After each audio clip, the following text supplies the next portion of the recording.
Zeg,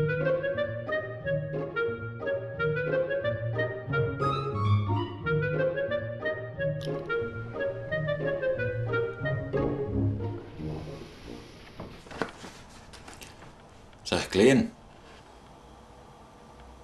Ja? Je kijkt heel zo raar, wat is het wel, hè? Nou wat? Ik heb gisteren een boekje gelezen met een vrij trieste einde. Oei, is het wel? Ja, maar echt wel een vrij trieste einde. Hoe zo triest? En welk boekje is dat wel, hè? En wel, je spoorboekje.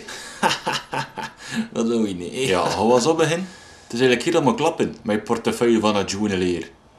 Wat, hè? Een journalier? Ja, wat is dat dan, hè? En wat ja, als je er nou toch kijkt, dat je begint te blaten. Ja, het is goed. Ga je nog geen zetten, of hoe zit dat, hè?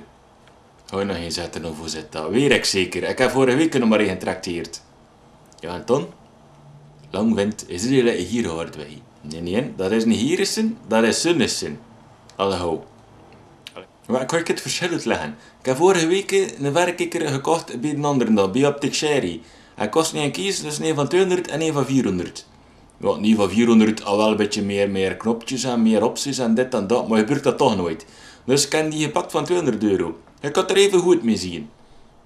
Hallo, dat is toch goed, ja. Dat is goed. Je hebt toch goed gezien, Ton, ja, goed, ja.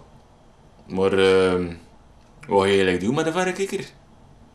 Wat kon je zeggen? Ik stond vorige week uit de deur met mijn verrekijker, en weet je wat ik gezien heb? Dat je poppen wordt met je vrouwen. Hallo, je hebt dan misschien beter al niet van 400 euro gekocht. Voor wat? Omdat je het al zo gezien hebt dat je vrouwen was. Dat doe je niet, hè.